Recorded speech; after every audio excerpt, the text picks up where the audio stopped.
પતંગ પતંગ પતંગ પતંગ કાળી ધોળી લાલ પીળી પતંગ મોટી નાની કાળી દોરી પતંગ પતંગ પતંગ કાકા પતંગ લઈ આલો હવે ઉત્તરાયણ આવી છે. એટલે આખા ગામના છોકરા લૂંટી સડાવે તારે છે ને નવો પતંગ પૂછે છે લિયાલું બજારમાં લઈ જઈ. પતંગ પતંગ લાલ ધોળા એ ડોબા આવો આવો ઓય છોકરા આવો પતંગ લઈ લો પતંગ લઈ લો આવો. કાકા આવા નહીં લેવા મોટા લેવા હોય. જે લેવ રહ્યો સોનું મોનું લઈ લે ને આપણે હાવ રેજ પાછું પતંગ વગર. એટલે ડોબા છોકરાને મારશો નહીં વરામાં એકવાર ઉતરાયણ આવે છે કોઈ સારું લઈ આલો.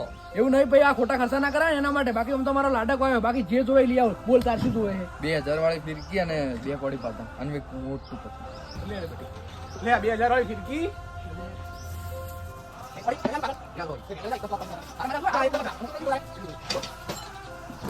હવે તમારે 2700 રૂપિયા થયા પતંગ દોરીને બધા થઈને. આ ડોબા તમારા માટે લઈ જાઓ યાર. નાના બટી મને પતંગ સગાવવાનો શોખ જ નહીં. આખી જિંદગી જતી રહી પણ હજુ સુધી કોઈ પતંગ નહીં ચડાવ્યું. આ તો છોકરાના શોખ છે એટલે પૂરા કરવા પડે. મોડું થાય. આવશું લે શાંતિ મને સમજાવવા દે થોડો. A few moments later. કાકા એકલા એકલા ના હોય અમન તો સકાવા દો. ના હાથમાં દોડી વાગે ખબર નહીં પડતી. ફિરકી પકડીને પૂરે સોનું મોનું